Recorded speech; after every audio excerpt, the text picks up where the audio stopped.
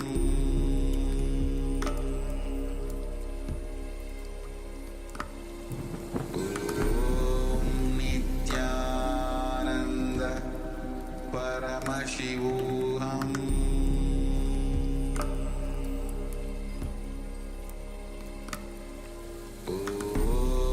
Nityananda Paramashivoham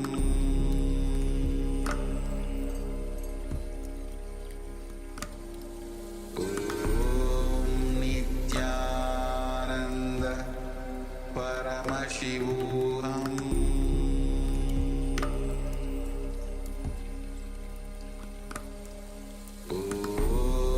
Nityananda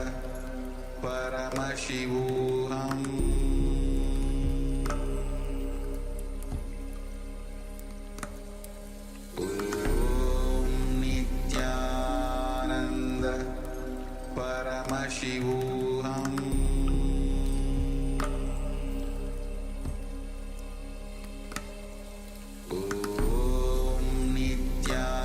Nityananda Paramashivoham Nityananda Paramashivoham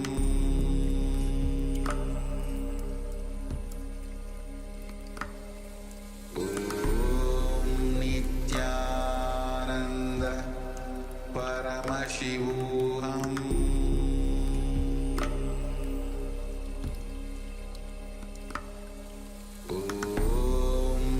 Nityananda Paramashivoham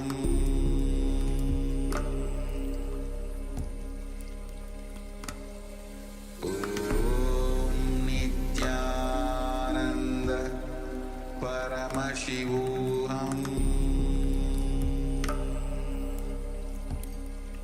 Paramashivoham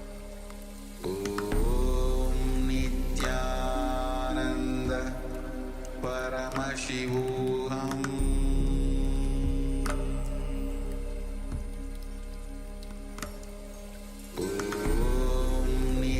Nityananda Paramashivoham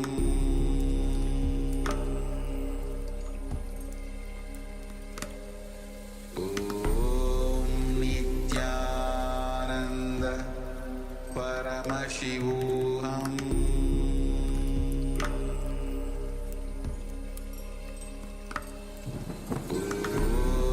Nityananda Paramashivoham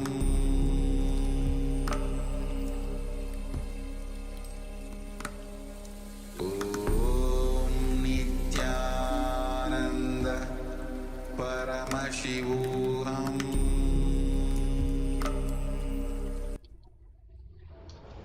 Nityanam. So let's slowly relax from the manifestation.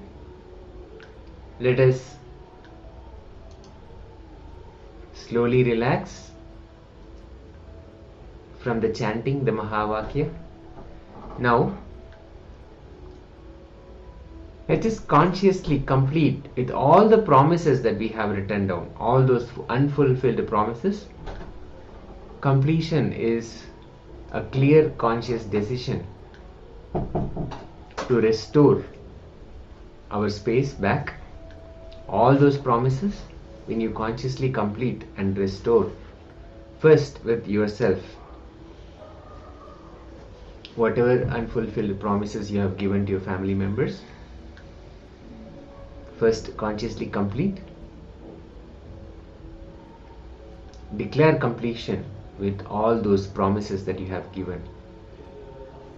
This is a beautiful and very powerful technique to identify all the unfulfilled promises given to you by scanning the vak, the throat center, the intra-organ in our throat region, through the third eye, and completing with all of them consciously.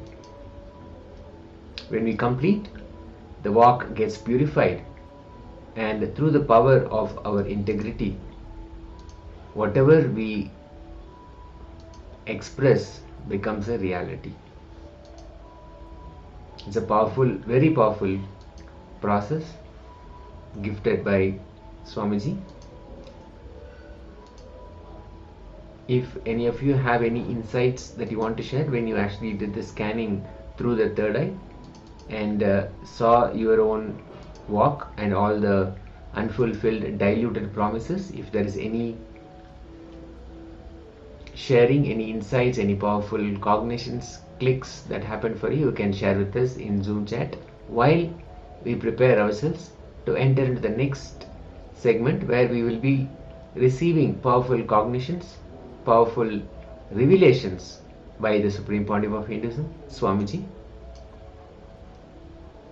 Yes. So next segment is going to be much more deeper level of completion with others. So this is going to be a question and answer session where participants have actually asked the questions.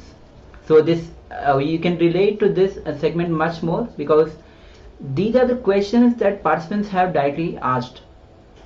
So when you have completion with others, so these questions that have been asked are directly from their own life. So you can very much relate to these questions. So you can apply directly how it is directly relevant to your life because these are direct questions from the participants. So it is going to be much more deeper level of completion with others. So please come to the space of listening and let's hear directly from Bhagwan, as this is going to be the question and answer on the completion with others.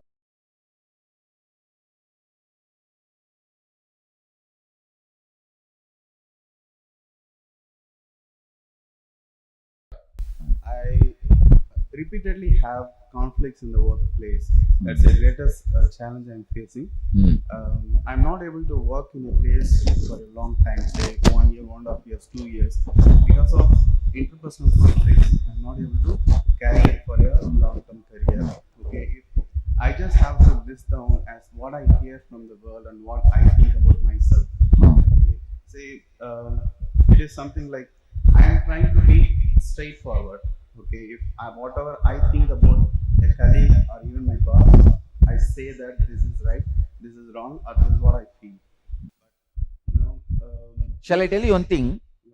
The arrogance or the ideology which you believe, you call it as straightforward. Okay. You understand? Yep. The ideology you believe, you call it as straightforward. It always may not be the straightforward. Yes. Yeah. So that is the remark. No. I wanted to know what you wrote and what you understood by writing, like how your mother is and how you perceive, how your father is and how you perceive. This difference. Can you describe your difference? Yeah. I feel I'm trying to tell confidently, but it is perceived as ego. Okay, this one thing I can try to tell. Okay. All right. No, all right. It's okay. You can carry on. So this is the main conflict where I am trying to. We'll work on it. We'll work on it. See, basically, I'm asking you. I am now actually, by making you share, confirm that you understood what I am saying. I am only asking you the difference between the world and my world. Share exactly that difference. How many of you found the difference? Come out.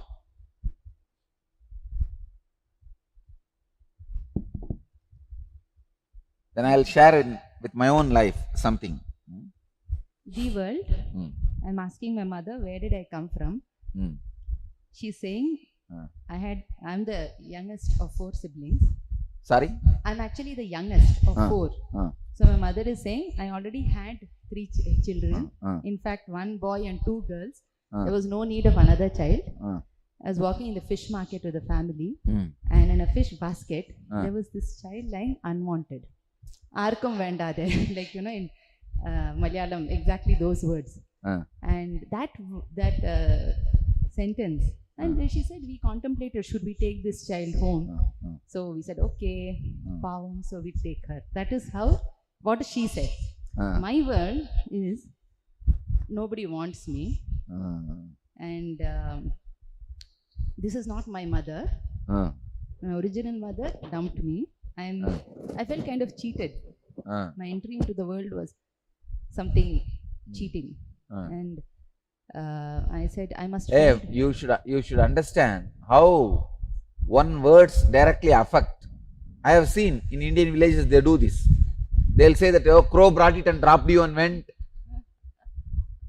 Why the crow is dropping only in your house? I am telling you really, because every other month, my house was a giant family, huge number. Almost the 2-3 street is 1-2-3 family. I can say that every house I go, along with that Arunachaleshwara photo in the puja room, there will be one old man's photo. I thought he is also some god. One day I asked my old mother, who is this guy? Old grandmother. Is he also God? His photo is there in all the house. He said, hey, keep quiet. He is the great grandfather of all of us.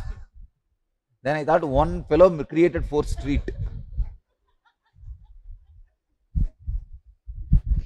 So it's a giant family, huge giant family. I used to listen this kind of stories only. But anyhow, I have not heard this kind of story about me. But this kind of stories are very common. But understand how it affects an individual. Please carry on. So that is the world. My world is, anything. Basically, this is not my mother. This is someone. My original mother dumped me. So I have to fend for myself. I have to struggle to get what I want, and like I'm undeserving. Only if I, whatever I want, I have to earn it, to deserve it. Then only I accept it. Then actually became a rebel. Like my motto in life became do opposite of what my mother wants. Simple thing. She used to tuck my hair in. I would go and comb it straight. I still remember as a 3-year-old. That was my first memory of. Now my only aim is to not. I mean, like somewhere do opposite of what she wants. And essentially this is my world, and that is how my life is. Like any situation I see, I check whether I'm wanted. If I'm not wanted, I say, okay, you don't want me, I don't want you. Like that. Many of my future reactions. But the problem, many places, life may want you, but it may just put you there. It may not tell you verbally. It may not give you the big signals as you conceive as welcoming signal. See, you may think only if they give me Purana Kumbha, I am wanted. That is your conception. But they may not give you Purana Kumbha in that place, but they may want you there. They may not be rejecting you. So this idea, your idea of being wanted, always a confusion. My mother will continuously ask me not to eat so much of sweets, because I will go and eat sweets as much I want. My mother is always used to beat me for that. So after that, how it happens, I will do those things, but I will try not to reveal it to my mother. So I will do all kinds of goosips so that it is not revealed to anyone. So now I banned. What are you doing? No, where my photo is there, you go to the other room and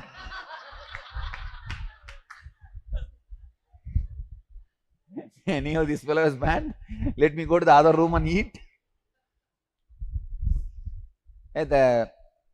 One of our devotee is head of the oncology department in Fortis Hospital. MD, head of the, what do you call, medical director of the oncology department in Fortis Hospital.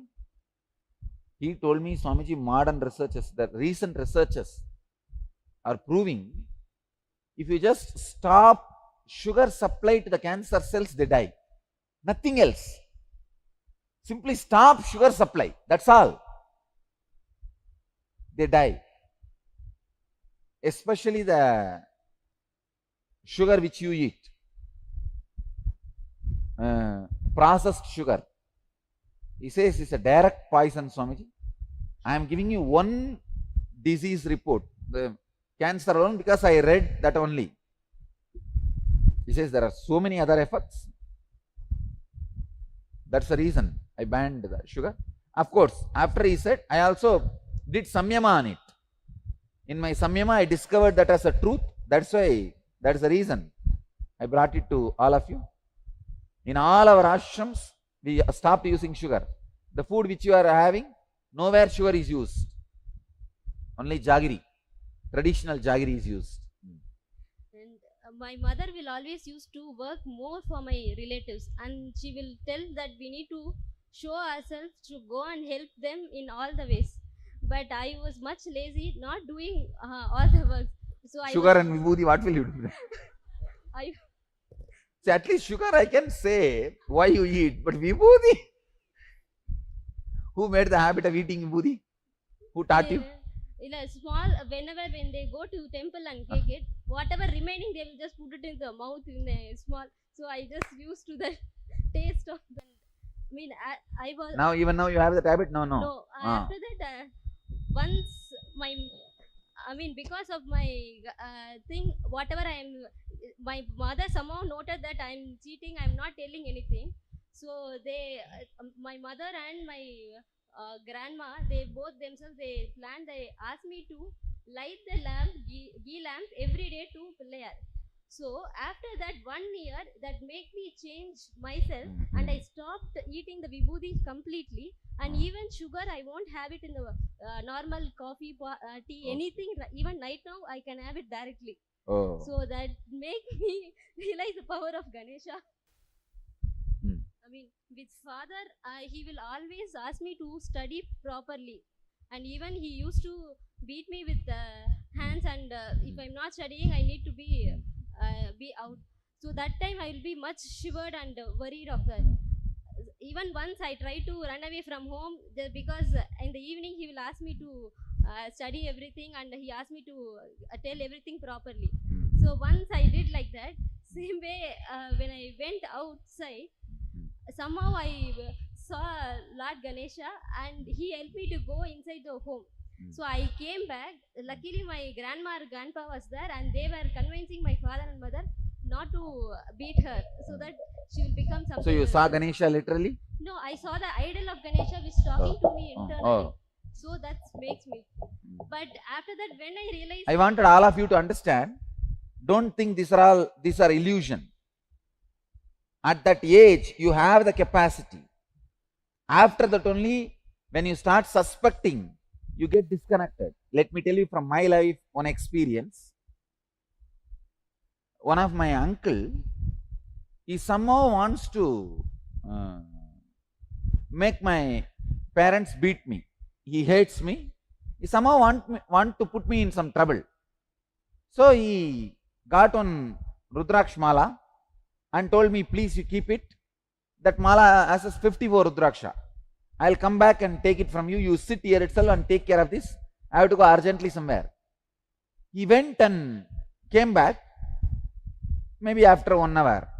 Suddenly he started shouting that he gave 108 beads. Now I have only 54. Half of it, I have stolen it. I argued my best to prove that I have not stolen. This is what he gave. But he was, forcing or shouting and telling that my parents should beat me, only then I will tell the truth and all that. Please understand, I am telling you the honest truth.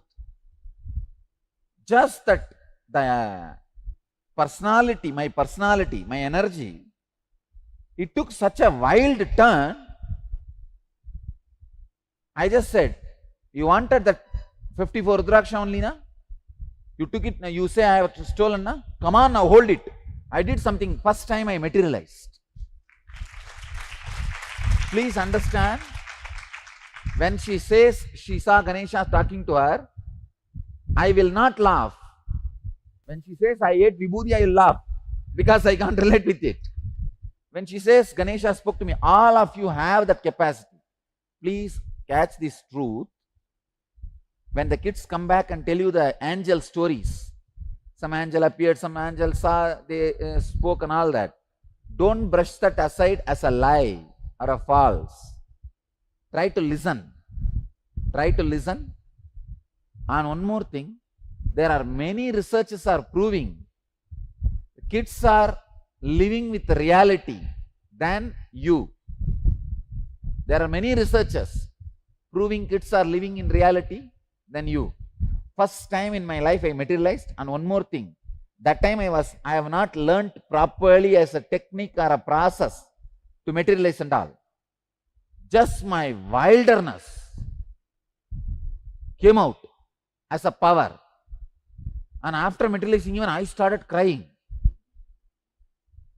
See how that feeling, first belief I can, second, come on, let me challenge, third, let me do it. How that excitement or inspiration or that extraordinary power came into me, I also don't know. But whenever you are cornered as a child, you always express extraordinary qualities, but you forget because neither society is ready to believe, nor you have the ambience to encourage these things. You forget, you yourself doubt, suspect, and just leave things. So after that, even though I came back, I didn't study properly, but it hit me in the next Hindi exam, which I failed. But actually it is not a normal school exam. So even though it is Hindi exam, I started crying like anything. Then my father consoled me and he make me to join another tuition class. From that time onwards, I made an intimate thing like, oh, my father will only help me to do these things and this will always be in my help. So that actually got over when he actually helped me afterwards. All right. Yes. But I wanted to tell you one thing. See, I am exactly what I am asking, the world and my world, which you wrote. I am only asking the difference between these two. Everybody is coming and telling me all the stories. Anyway, when you share, I can't say, stop, I have to listen, I listen. Take the book and read out what you wrote in the my world and the world. That's all I wanted. Come on, this side. About father, what is the world and what is your world, your perception?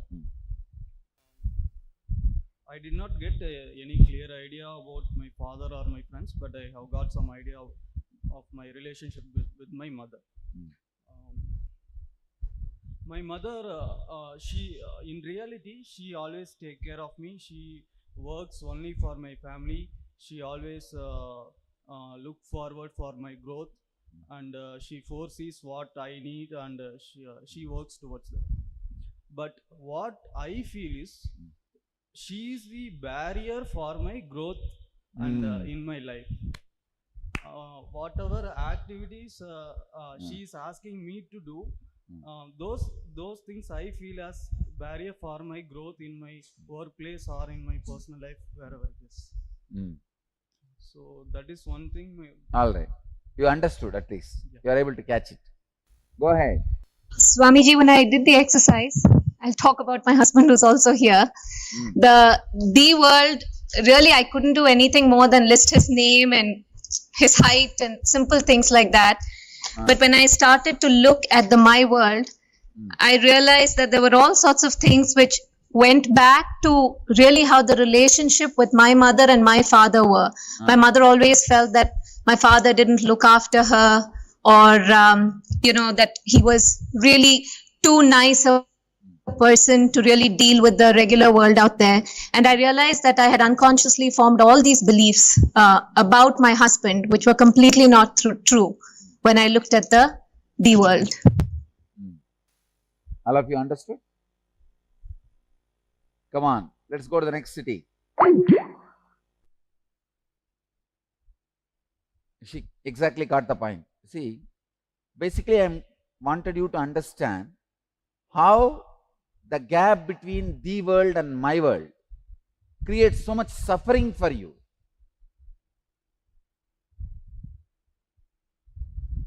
San Jose, anybody? Nityanandam Swamiji. Yes, tell me.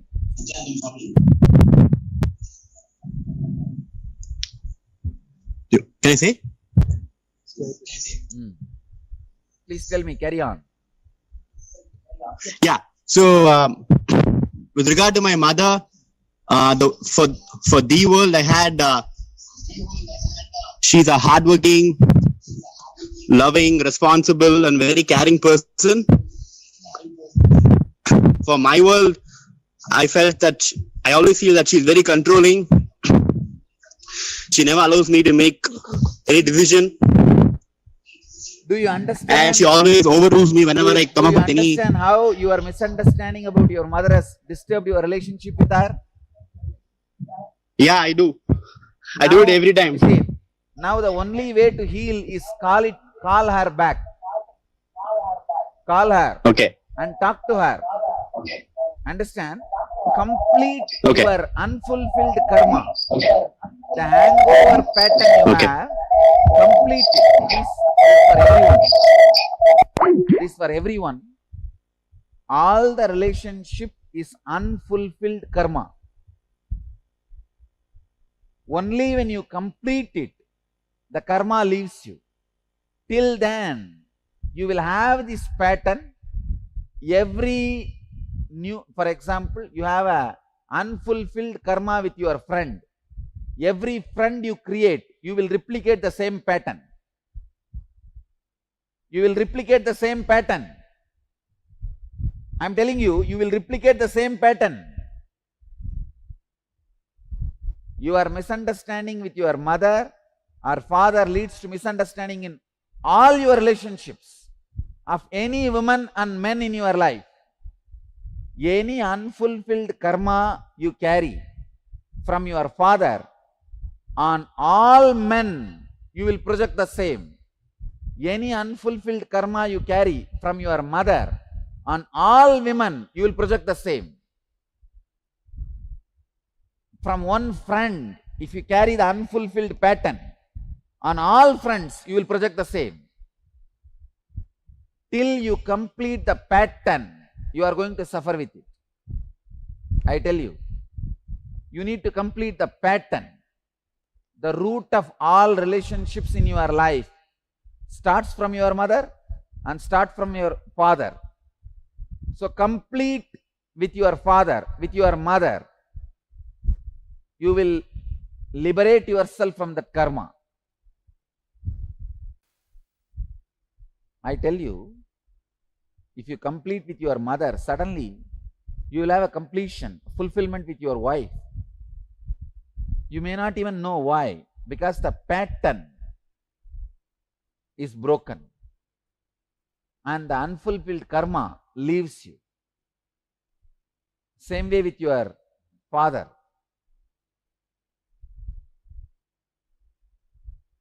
Because you project, you go on projecting that unfulfilled pattern. All I am trying to tell you is, break this unfulfilled pattern idea. Fulfill it. Fulfill it. Come on. Let me listen now from some more people. Charlotte? Charlotte Srisalam, come on.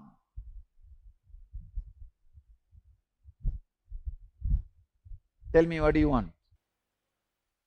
Just wanted to comment on exactly what you had just said. That my father yelled at me a lot as a kid, and I often was very confused at the reasons why, and felt that he was just overly angry and displaced his anger, and was really unaware. And that recently transposed into a relationship that I had just ended with somebody where he broke up with me, and basically I don't want to accept it. I think that he's wrong, and that if he just knew my side of the story, that he wouldn't have broken up with me. And it's just kind of silly, but I can see the relationship directly. So anyhow, all of you are able to understand from what she is sharing. She was sharing that the conflict which started, now ending her present relationship also. See, the degree up to which you can be powerful in your relationship is directly proportionate to the degree of fulfillment. you experience with your source relationships. Your source relationship is your father and mother. So in that pattern, how much of completion you did, only from that depth of completion, the degree of completion only will be available, or only that much will become reality in your present relationships also. Because father-mother relationships are from bio-memory, all other relationships are muscle memory. Only the bio-memory's fulfillment forms the foundation for the muscle memory's fulfillment.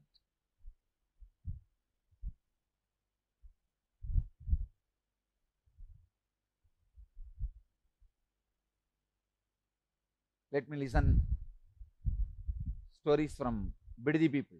Come on, Biddi. Anybody else? Come out. I was an average student when I was student. Hey, there is no such thing as average student. Everybody is average student. Understand? What is there? And after they become 14, specialized things. See, till 14, learning various languages, various truths about the life, like what is love, what is relationship, what is nature, what is mind, what is soul. This is enough.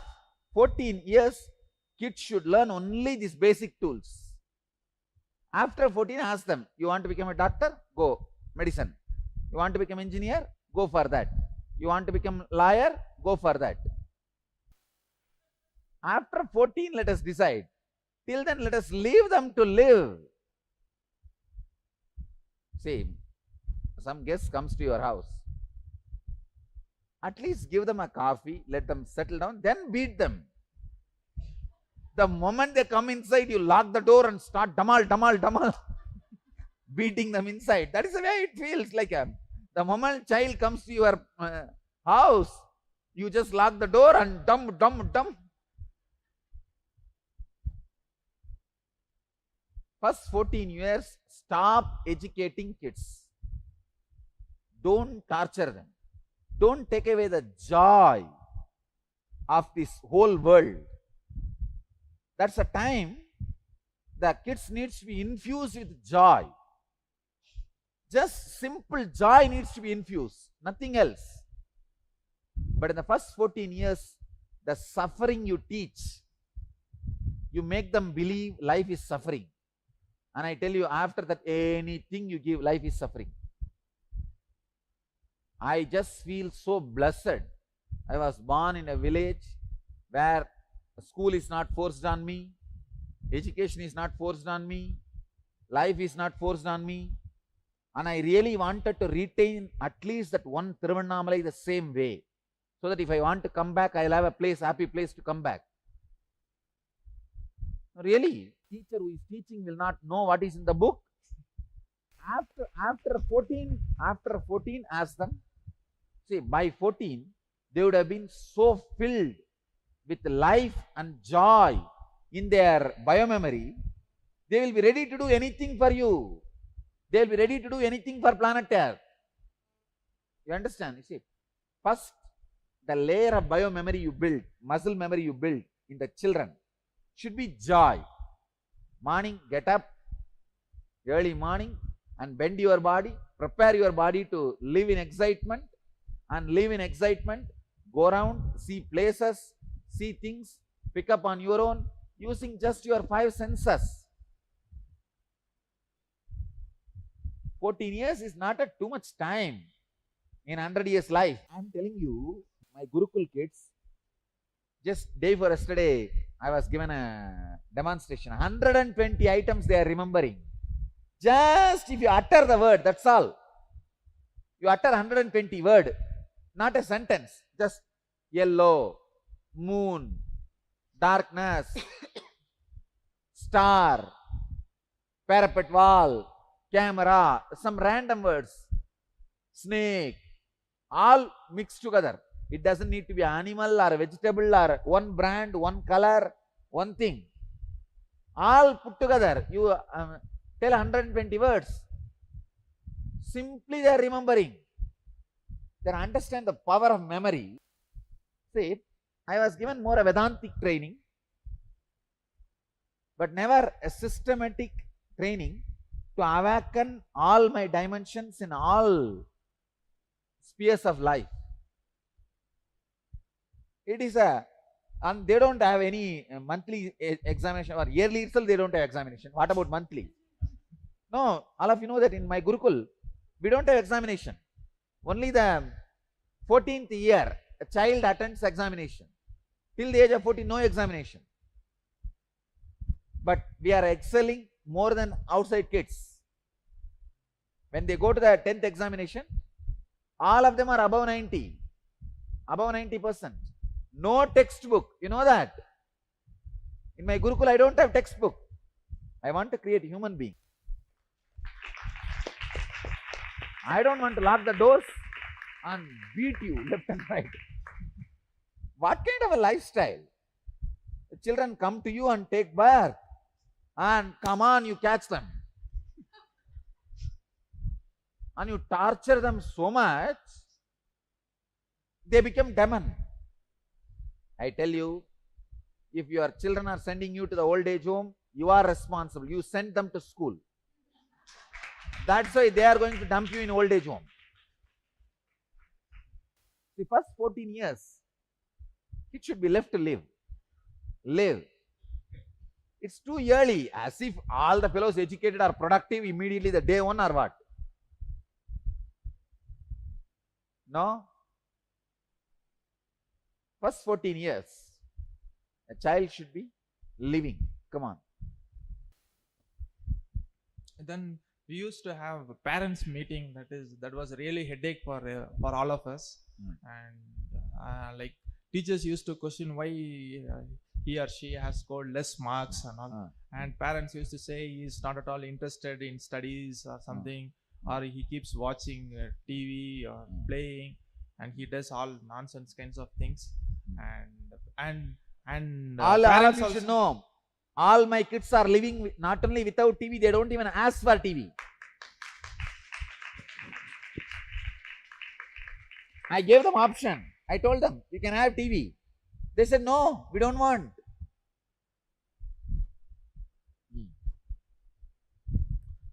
And parents also encourage the teachers. Yeah, you have to, if they are very dull or something, they will encourage them to beat. Yeah, you can cane them, or whatever you want to do, you can do them, and it's your freedom. And they get more liberty, and just they exploit the students. I tell you, this anger, this knowingly or unknowingly they created this anger in you, and you can't take revenge on that guy back. Now that anger settles in you like a layer and layer. That anger starts expressing in anything you relate with the world, whole society. These first experiences, they really play a major role in your life. My first experience on the stage at the age of 11, Raghupat Yogi, my teacher, finished teaching me the Yoga Sutras. He put me on the stage and asked me to give a discourse on Yoga Sutra. In Tamil I am speaking. It was such a big success. He himself did Pada Puja to me. He says, officially he's like putting me in the throne, declaring as his successor. He had his own followers and all of them were there and all that. It's such big success. I can say that gave me the confidence, and he blessed me in the end. You will be Ranga Raja, means ruling the stages always. And I tell you, even now, not for pride or ego, any stage I go and sit, any number of politicians or gurus or anybody may be there, all the fellows flap over. Now people are afraid to call me into their stage, because any number of guru, politicians, whoever may be there, out. Still I continue to be Rangaraja, means ruler of the stages. Ranga means the stage and Raja means ruler of the stage. That first experience, which gave the confidence.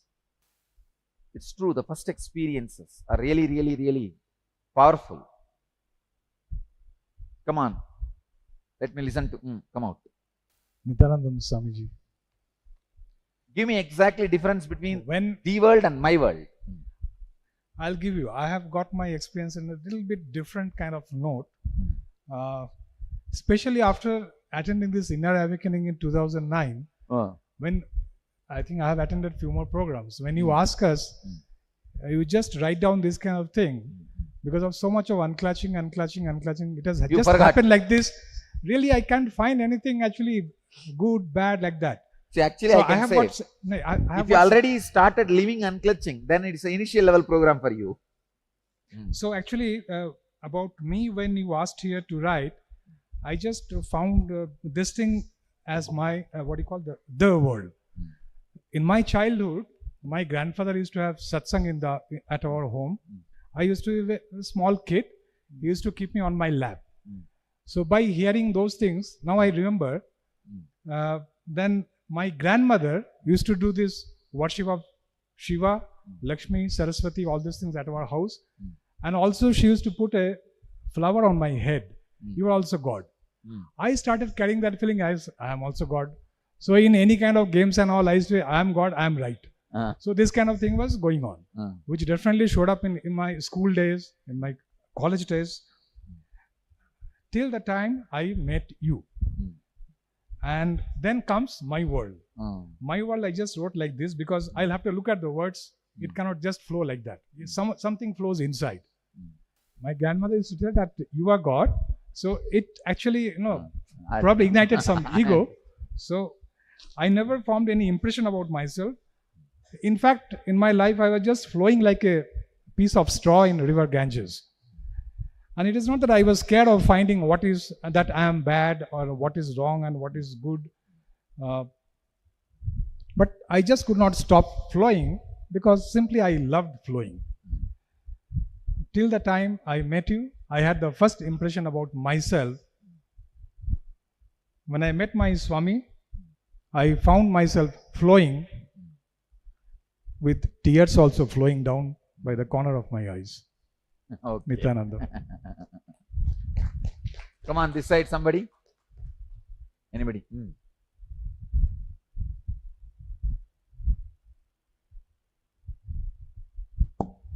Hello, Nityananda. The world. I want to share with my mom.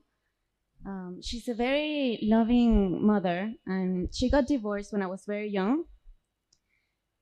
But I feel like her love towards her children became extremely possessive. And later on, when we grew up, she fell into an intense depression, which instead of bringing us closer, it was pushing us away more and more and more. So right now, I feel that her love, even though she's extremely loving and supportive and she wants to support and everything, she's really suffocating so much, the three of us, I'm the youngest of three. And it feels draining and affected. I'm very much affected by her depression and her state of mind, and it's not supportive. And also, with my father, I really never had a father figure because they got divorced very young. So she kind of took the role of mom and dad. And for her love, all the intensity of love and doing everything for her children became an extremely suffocating and draining and expecting, clinging. So that is my world in regards to her loving. Thank you. That's the difference you see. Yes. Okay. Yes. Nityanandam. Because of unsteady mind, simply wasting time with family. Because of unsteady mind, simply wasting time with family, being always alone at home, watching TV, spending time with kids. The world. My world. I want to become a good civil construction businessman. I want to do and give good service to the ashram and do more work to the people. See, you are saying about your future. I am asking about what was, so that we can mend it and build the future. Anyhow, you will catch it in the when somebody else is sharing. Okay, it's okay. Come on. Nityananda Swamiji, I've just come to share my relationship with my spouse. When you were telling about the relationship of the father and mother is the primary one, I got a click. I always used to think that we live in a joint family. He is very close to his brother. So for everything, he takes his opinion, right from going out to buy a car, whatever, he reports every moment. Even when we are traveling to next city, he keeps telling, we are in Mandya, we have reached Mysore, we have had food, like that. It used to irritate me a lot. And I used to feel why he has to report every moment. We are not small children, we are grown up. And we need to have some space of our own. So many times I used to argue with him. And I now realize probably he lost his father when he was in second PUC, very young. Even now he has bought a car which he really didn't like, just because his brother said. And I feel, suppose he forgets something, what I says, for example, in his small recording of morning satsang, I told him yesterday and he didn't do. I was so upset yesterday, he was not in town.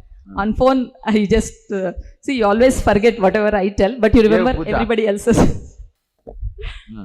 I've not understood.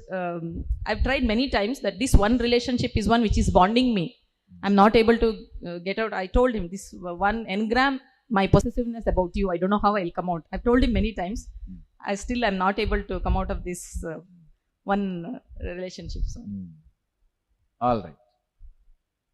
See, now, to make you understand only, I was asking you to share. The only way to complete all the problems of relationship is completing them. What I call Purnatva Kriya means fulfilling, calling them back. Consciously make up your mind to restore fulfillment with both your father and mother. First start from there. So call and talk to them. Talk to them how your idea of my world created a rift between them and you, the world and my world, and take responsibility for your interpretation or cognition about them. Share with them how you interpreted. Yes, Nathan, all of you. We just had the beautiful question and answer session on the deeper level of completion with others. And so many sharings that the participants have shared in the revelation. And also we have Ma Alexandra, who has shared few of her incompletions that, for example, she said, my mother told me that she found her in the head of the cabbage in the field. Yes, as Swamiji, in the first revelation by the participant where she was sharing, actually where their parents told her that they found her in a fish market. So someone said that these are like common kind of word that parents utter to their children, maybe sometimes as a joke or maybe real, but these are like common kinds of jokes that is available. Okay, so I hope you have enjoyed this. And Swamiji at the last said that the only way to complete with all the relationship is to do the Punatva Kriya, do the completion process, especially with the mother and father. It is from whatever incompletion that you have with mother is reflected in all the relationship with the woman. Whatever incompletions you have with the father, it is reflected in all the relationship with the men. So this is how, so we need to complete with all these incidents, all these completions with other, incompletions with others. Okay, so now we'll be entering into Kriya, which is Kriya for heart diseases. And how these Kriya for heart diseases, actually it's a Nitya Kriya that Swamiji will be guiding us with it. So as we just learned that completion with other is a powerful process that helps you to release all the emotional blockages that you have, and it heals a relationship, all kinds of relationship, this Punatva Kriya. So it creates a space of inner peace and harmony, which is essential for your overall well-being. Now, as we enter into this Nitya Kriya for heart disease, you are not only working on the physical aspect of your heart, but also awakening your Anahata Chakra, the heart center. The center, which is the center of love and compassion. So this Kriya helps in channeling the intense energy to heal the heart both physically and emotionally.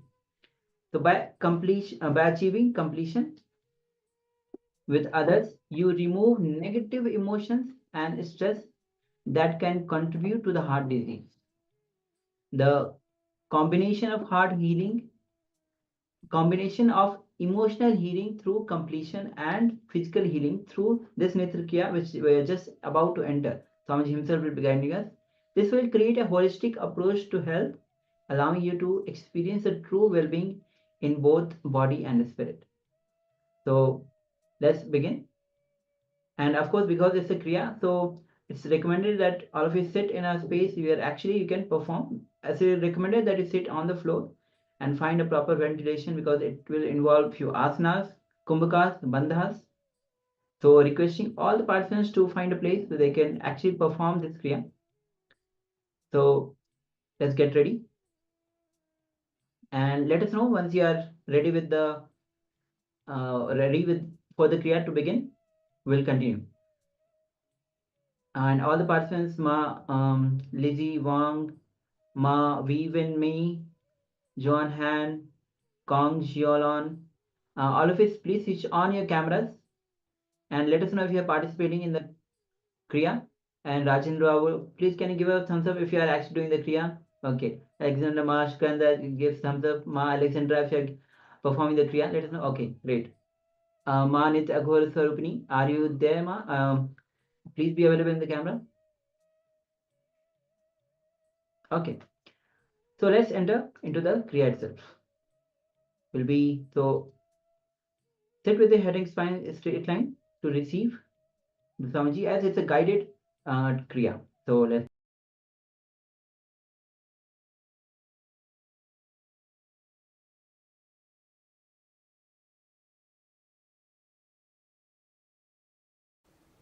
let's enter into Kriya today.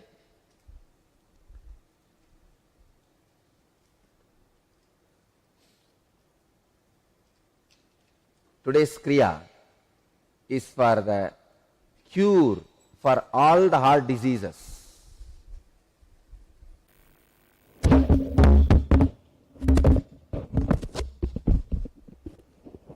Let me describe step by step.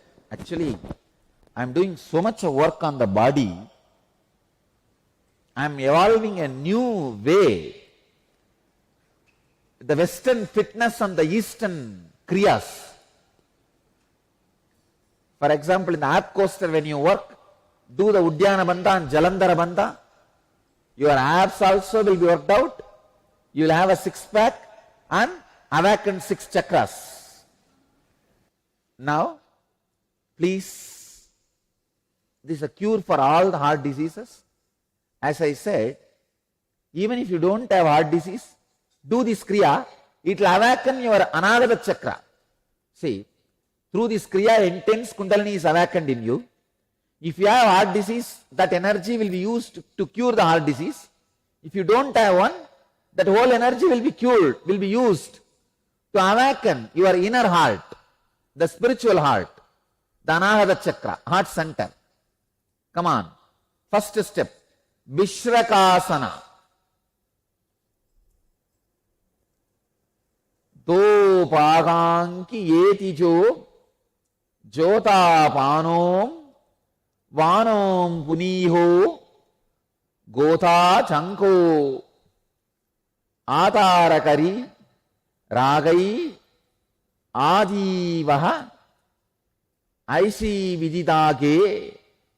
Translation of this verse: sit on toes and place the buttocks on heels. Means you have to sit on it. I don't know how many of you guys will be able to sit.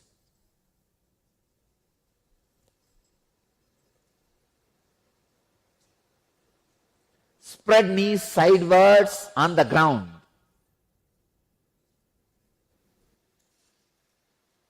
Make a hollow of palms and place it on the mouth.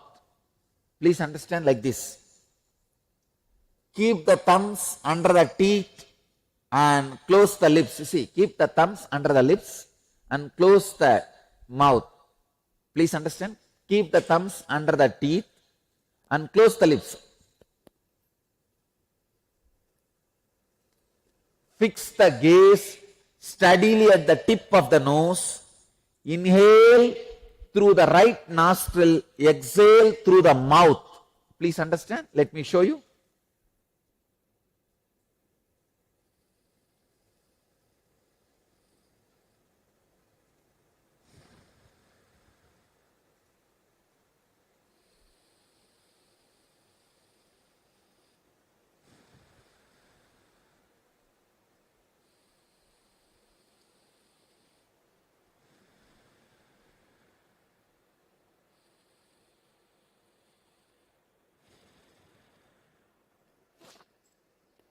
Understand? Put your thumbs under the teeth and close the lips. Fix the gaze steadily at the tip of the nose. Inhale through the right and exhale through the mouth. Do this 21 times. You can close your hands nicely like this. Do this 21 times.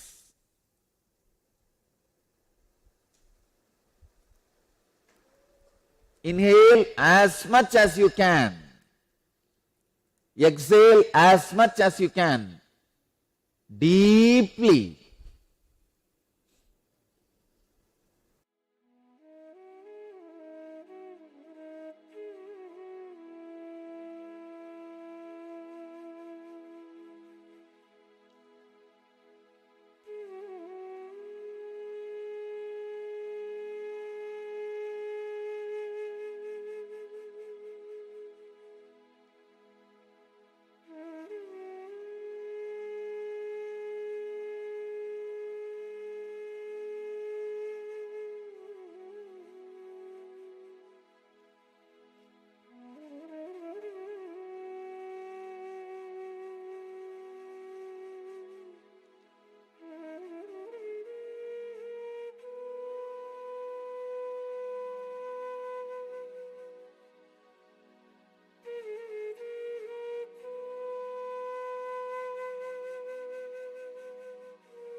Inhale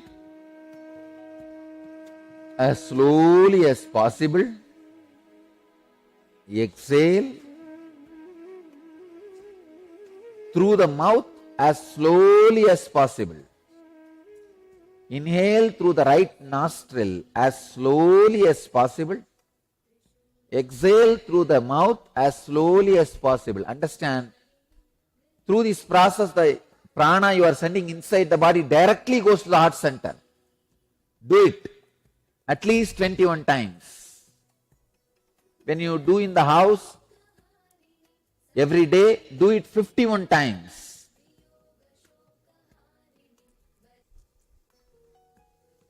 If you have heart disease, find time for this kriya.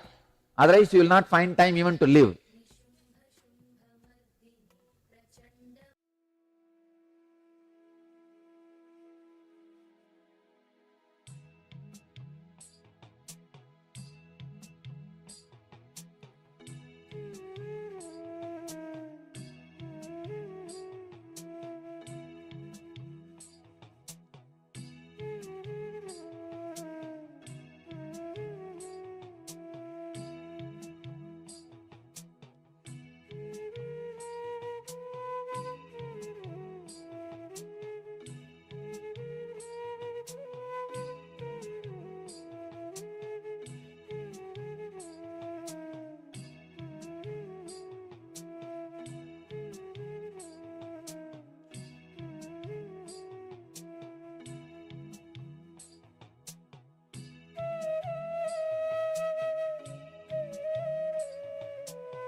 next step.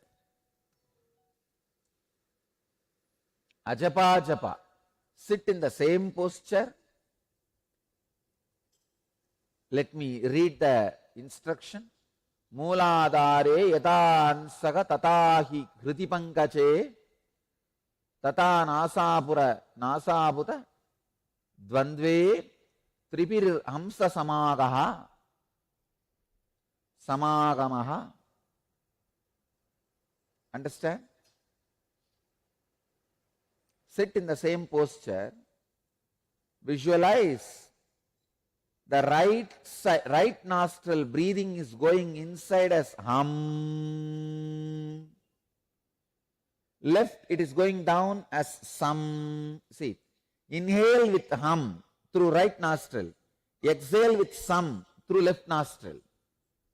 Visualize it is coming, touching your heart and going out. Please start this ajapa japa. Inhaling through right with the hum sound, exhaling through left with some sound 21 times.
Murcha pranayama. Please understand. Sit in the same position, same posture. At the end of the inhalation, gradually become fixed on Jalandhara Bandha, then exhale slowly. This is called the fainting or swooning pranayama, as it makes the mind inactive and thus confers bliss. Let me read the sutra. Pura kante kadattaram batva jalantaram shanaihi rechayen murchanas keyam manomurcha sugaprataha. Sit in the same posture. Place the palms and hands on the knees. Close the eyes. Inhale slowly and deeply through both nostrils. Do Jalandhara Bandha, means putting your chin on the chest and lock as long as you can, as long as you are comfortable. When you are feeling little not comfortable or uncomfortable, discomfortable, please release through both the nostrils.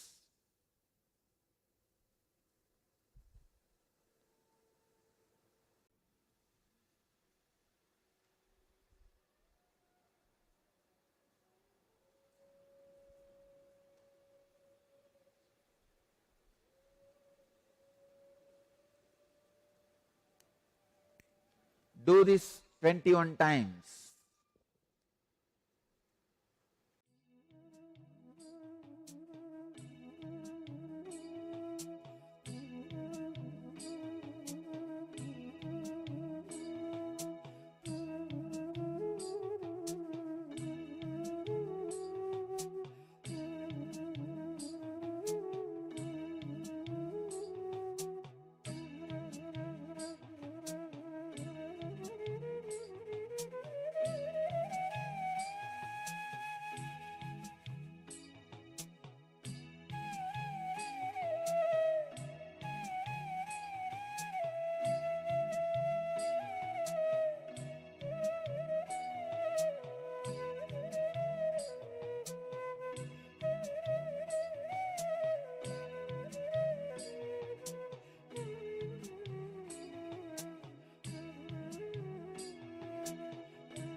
next step.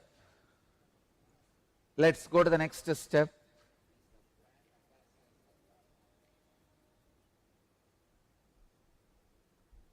Sahita pranayama. Please understand this.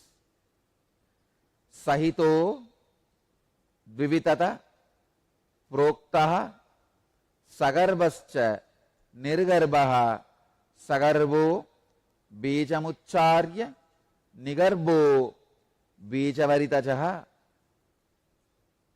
bihavarjitaha. Sahita kumbhaha is of two sorts, Sagarba and Nigarba.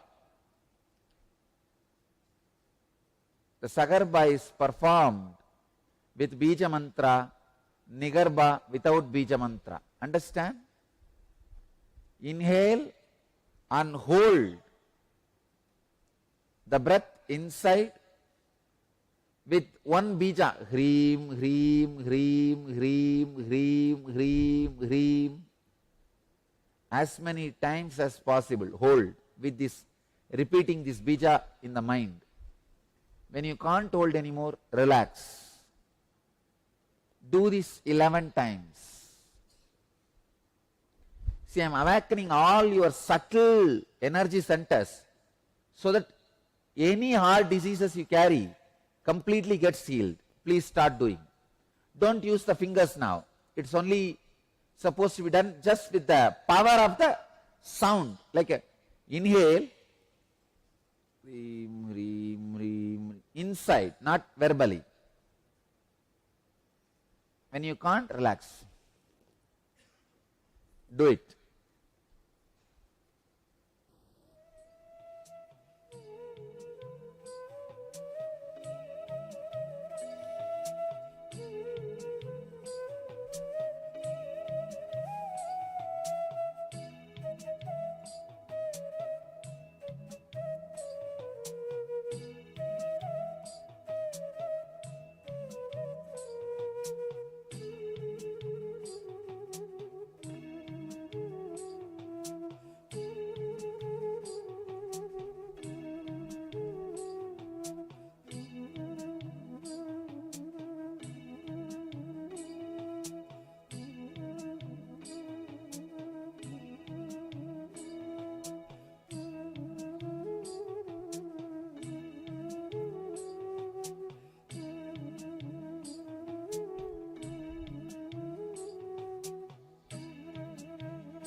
Now stop.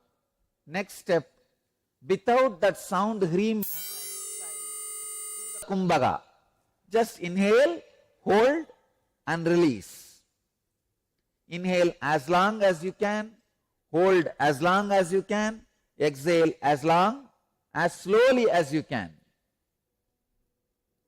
Please do this 11 times. Nigarbha Kumbhaga.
I bless you all who are sitting with us at this moment in 663 places through NTV,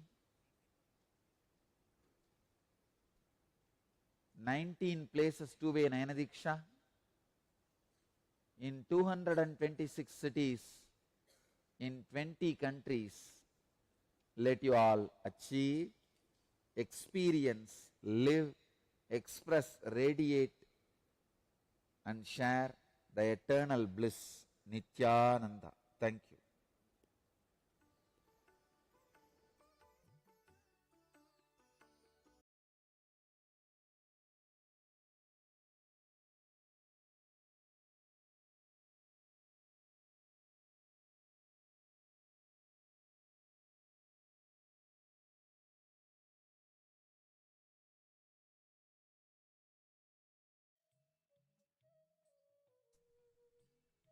Nityanandam, welcome back. So, after this beautiful sharing by Swamiji on these powerful truths,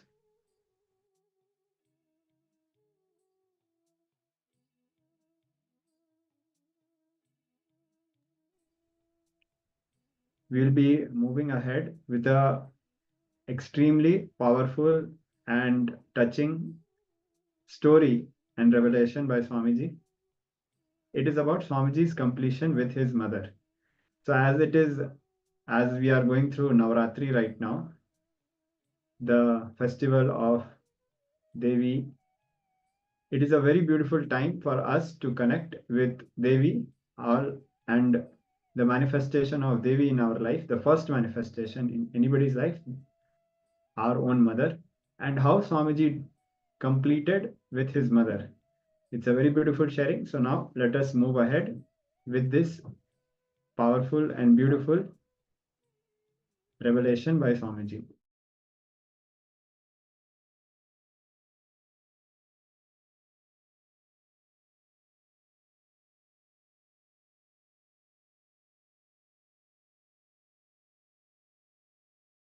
See, let me tell you my own completion. And I wanted all of you to know, even if you become enlightened, till you carry this body, unless you complete, you will not be freed. I was at the age of 17 and a half. I was leaving the house for this Parivaraja Yatra. I went and told my mother, I am going for the spiritual pilgrimage. She just looked up and said, she did not answer first. She just looked up. Then I said, Ma, I am going and becoming a sadhu. Immediately her eyes, the water started flowing. She started crying. Then I hugged her. She hugged me. I had a very sweet relationship with her. Always I'll be sitting in the kitchen, telling her stories and eating. She had a strong faith, I am God, even in those days. Because this Raghupati Yogi has convinced her.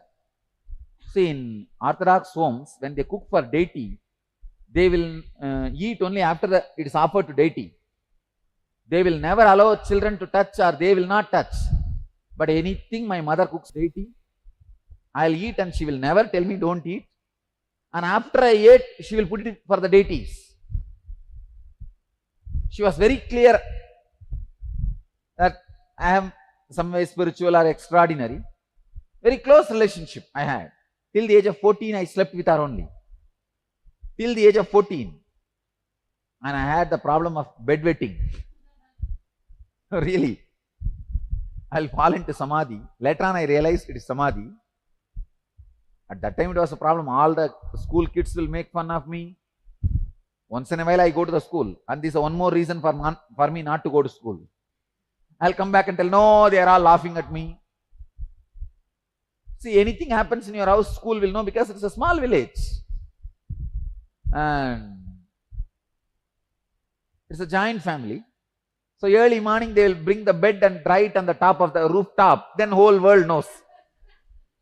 I had bedwetting that night.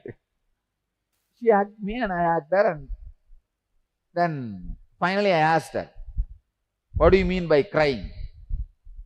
You mean to say I should not go?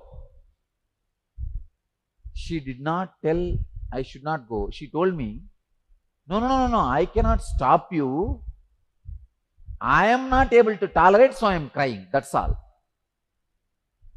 I am not able to digest, so I am crying. You see, if she fought with me, I would have fought with her. I went with a mood of fighting. I prepared all my dialogue for fighting. But suddenly the whole thing tumbled down. She's not fighting with me. She's crying. Now means I would have changed the dialogue. But that time I didn't know what dialogue to speak. Anyhow, I left, but I was very firm and I gave them 3 days time. You call all your relatives, whoever want to see me last, they can see. Because I was very clear, I will go away to north and never come back.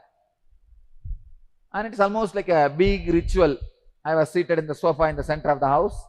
All the relatives and the old ladies will come and cry, where are you going, and all that. It's almost like if there is a dead body, how they will cry. They came and cried. And after some time, they will have their coffee and go out. That's all, nothing more. And for many people, I did not even give a logical reason. I told them, why don't you eat? It's time. And they straight go and eat. That's it. Only for few people, I need to give a logical convincing or fighting or reason and all that. Many people, they'll come and stand, why are you going? Why can't you be here like us? Why are you leaving Arunachala and going? Is there any place better than Arunachala? I'll tell you, why don't you have coffee? See the smell, go. And straight they will walk inside. They will not even think I am not answering their question. Really? People are so unconscious. Anyhow, the 3-day celebration is over, farewell celebration. My grandfather tried to bring all the intellectuals of the city under whom I learnt. I learnt Saiva Siddhanta and all these things. The mantric tradition, all that I learnt. And all those pandits were brought, chanting Rudra, Chamaka and all these mantras and all that.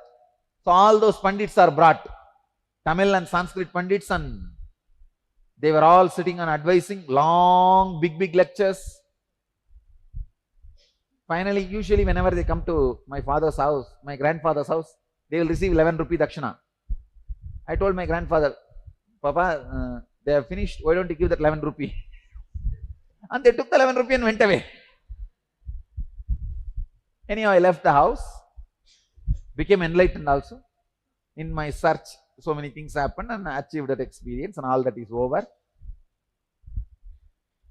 When I came back to the body, settled into the body, first thing I saw, there's a hanging, biomemory, mother's suffering.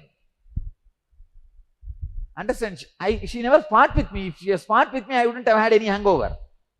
Come on, you hit me, I hit you, bargain is over. But it was crying.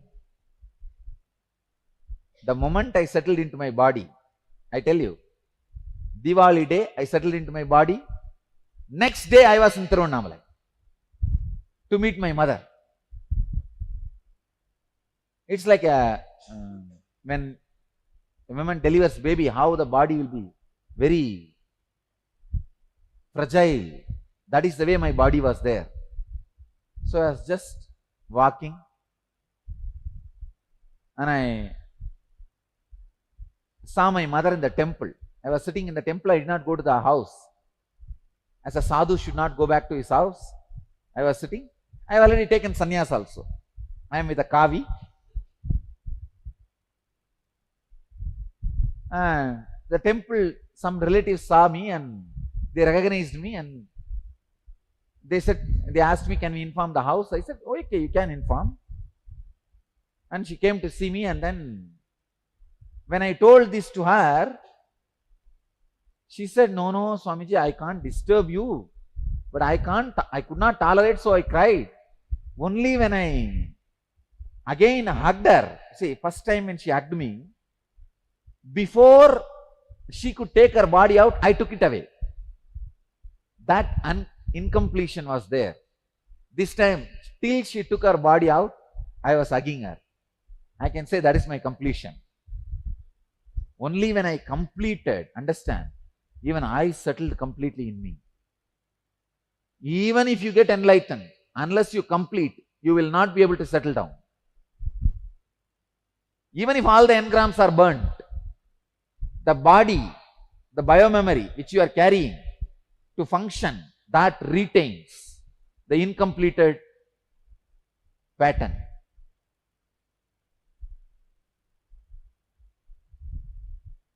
Then she told me, if you come and eat in the house, my food, the food cooked by me, I'll feel everything is complete. I went to the house. Then I said, you should give me Purna Kumbha and receive me as a sadhu. She said she will do everything.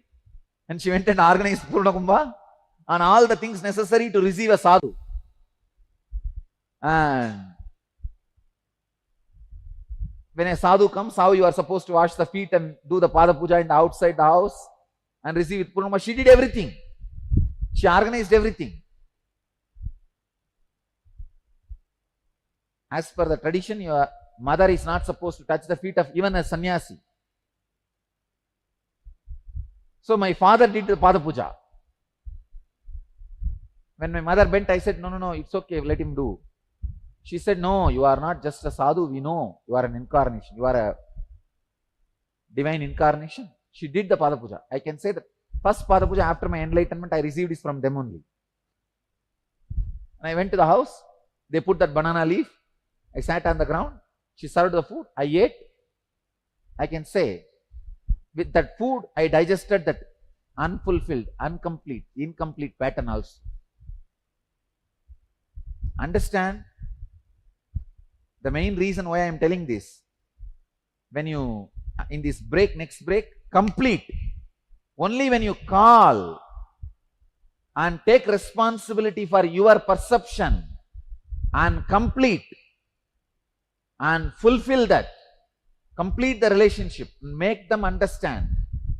Fact was different and your perception was different. Your perception was responsible for this wrong pattern and complete. Then you will see the source relationship will be fulfilled. When the source relationship is fulfilled, only then your all relationships can radiate fulfillment and strength. Dear Swami, I need to do Purnatva in situations that concern my 3-year-old son. Could you please tell me the best way to do that? He will not understand. See, never think he will not understand. Keep him in your lap and do it. Talk to him. He can understand. I tell you, you will come back to me saying that Swamiji understood and he replied. So one more question. If our parents or friends are dead, how to complete with them?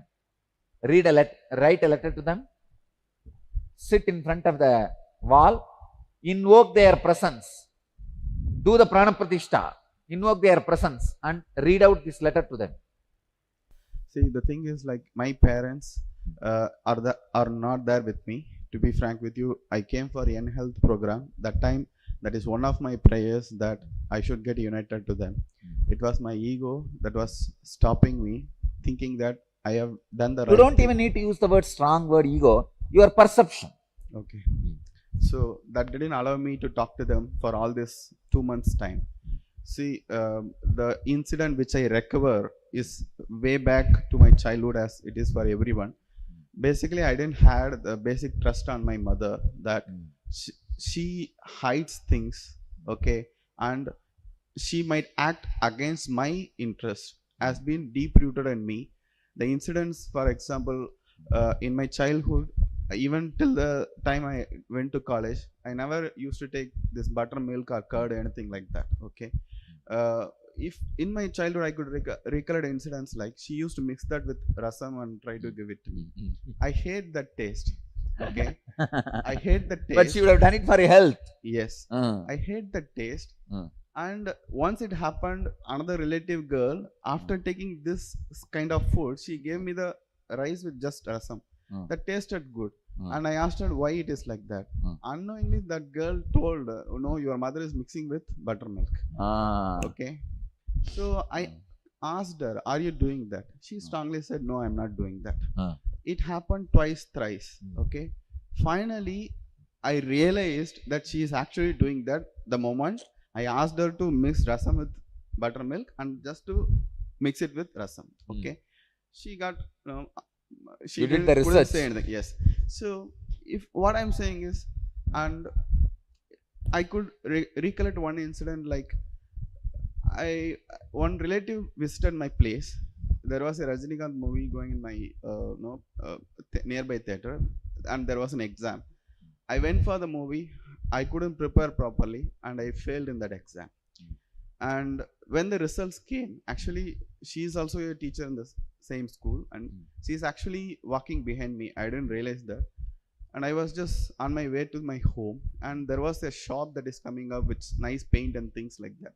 Actually, from within, it was a shock for me that first time I failed. I felt I am so unsuccessful, and I was feeling bad only. But the colors and other things in the shop, it was attractive that I was trying to touch and feel that it was sticky and some reactions, and I came inside the house.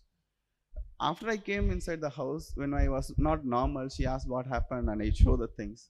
She got really irritated, and she just beat me like anything that day.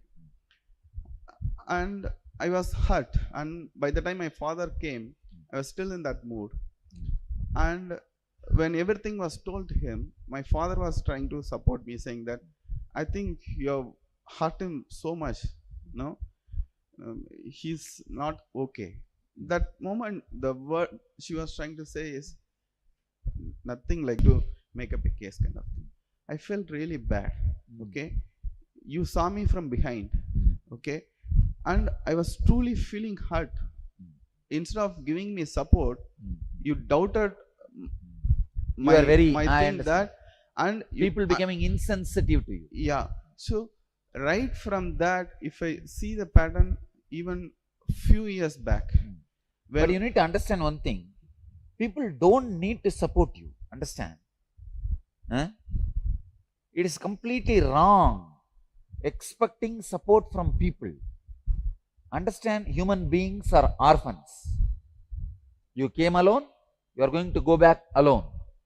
Anywhere, if somebody gives support, be grateful to them. But you are not qualified for anybody's support. And same way, nobody is qualified for your support. If you are giving as a gift. If you are receiving as donation. That's all. Make it very clear. When the moment it has to be done comes, you start creating wounds in you. The pus in you. Go ahead. So even my recent years, when there was a their 60th marriage, Arudam Kalyanam, when they are having it, there was somebody who I didn't know. He was sitting next to me trying to take food. He was trying to ask me what I am doing, where I studied, whatever. He had some good regards. And it just happened that that guy was trying to refer somebody as some girl is there and we would like to get my horoscope or something like that. I don't know what mood she was in. The way she said is, actually he is yet to settle. Let him first get a job, then we'll see. I felt so bad and insulted. There is no need. I felt there is no need for her to tell this answer there. There could have been n number of answers. Even if that has to be told, that could have been done in a better way. And even I realize I have made a love marriage. I'm happy with my wife and my kids. Fortunately, I got a family which I cherish. But somewhere, lot of incidents is something like a kind of revenge I took on my mother. You didn't value me, okay? You didn't care to give me a life, so I am setting my own life. So whatever be the conflicts and things that has been happening till now, it is something. Did you call them now and complete it? Yes, I spoke to them. With whom you spoke? I spoke to both my mother and father. And tell me that experience. So that is the real. Okay. So as definitely when I was telling all these things, right from the incident for my health, she has been doing and things like that. Basically, she never had anything against me, as any mother will never have anything against the child. She has been her own calculation and trying to get me in a right track, and she basically said, at least now you understood me. At least now you understood me. Even the examination results and things like that, I had my sister who was laughing at me and trying to take advantage of that situation for that particular span where she got a special attention by my father and I didn't get it. The later when I started studying properly, I thought of reverted it. Now I am topping. Now you got to give me respect and I have to get special treatment than my sister. All these things has been repeatedly coming and ruining both my parents' life, my life and my sister's life. Even as my father, it is something like he never speaks up. If two people are there in a conflict, he keeps quiet. Even he suffers, he doesn't speak. So many times when he shares his incidences, what happened is in his workplace, what happened with the parents, the child, as a child, when I'm listening, I wanted, why don't you tell this? Why don't you tell it to them then and there itself? Why don't you fight back? This has, I have been keeping on telling this, but it has gone to a different dimension now that I'm almost impatient to give reactions. What I am feeling that I just express without processing in a proper way. These are all certain things I could recover in a matter of few hours. When I'm speaking to them almost after a year, okay, and even when they took the call, that anger was there. The moment when I started speaking all this incident, as obviously she was saying, I didn't even remember all these things happen. Only thing is, you just trust me, I don't have anything against you. I'm really happy that at least now you realize, and rest of our lives, let us be happy. And thank you, Swamiji. This prayer which I put in front of you during Young Health, that has become reality now. Yes. Great. Thank you. See, actually, when this kind of things happens, don't think I am fulfilling your prayer. You are fulfilling my prayer. I am praying to you, please have a happy life. So you are fulfilling my prayer. See, for most of us, our whole life is a reaction. It's a revenge you take on all the situation and people which happened in you in the initial years before the physical maturity. I want to tell you one thing. This time when I went to Tiruvannamalai last time, after, I don't know, maybe 20 years, I told my secretary, come on, let's drive and see my school. Even when I was studying, I never went there.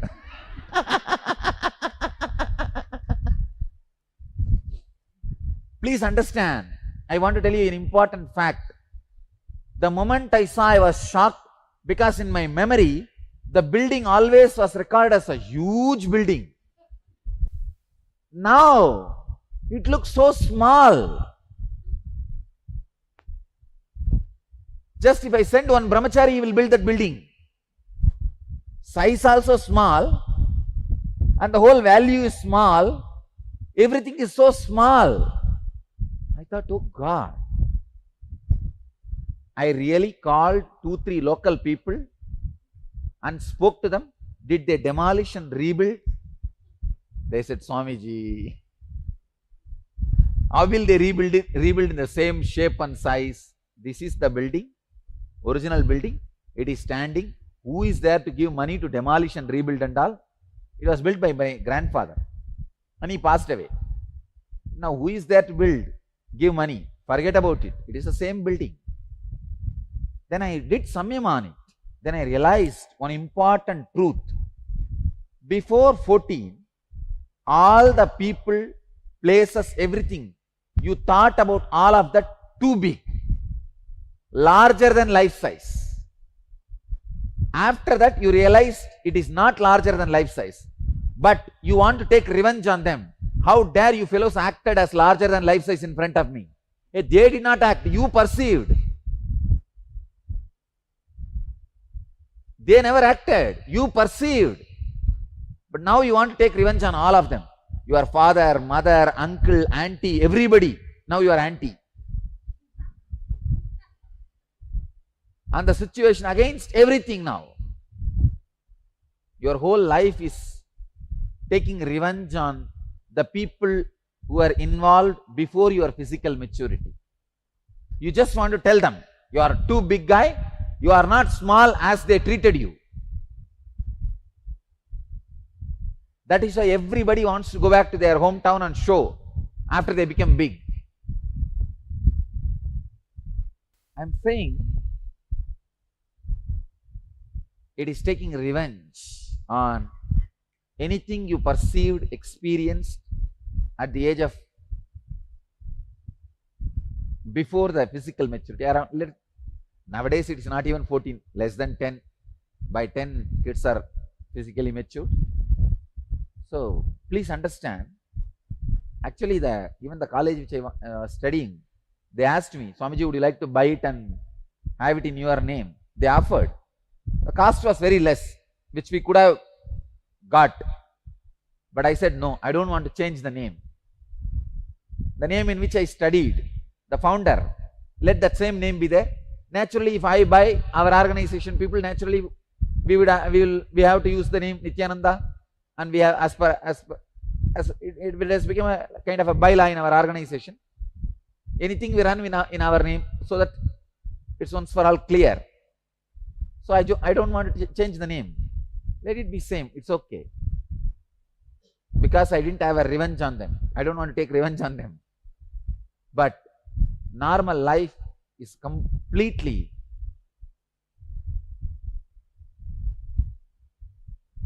taking revenge. Same way, I have seen women who went through abuse, they become dominating.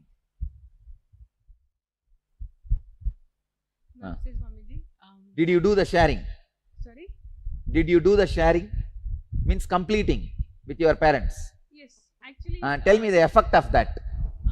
I don't have any unresolved issues with my mother. She's with me. I don't have any unresolved issues with my mother. She's with me, and we have a very friendly, loving, caring relationship. There was some bad time which we faced, myself and my sister and my brother, in my childhood because of my father. And right now also, apart from my father, all rest of us are together, always in contact.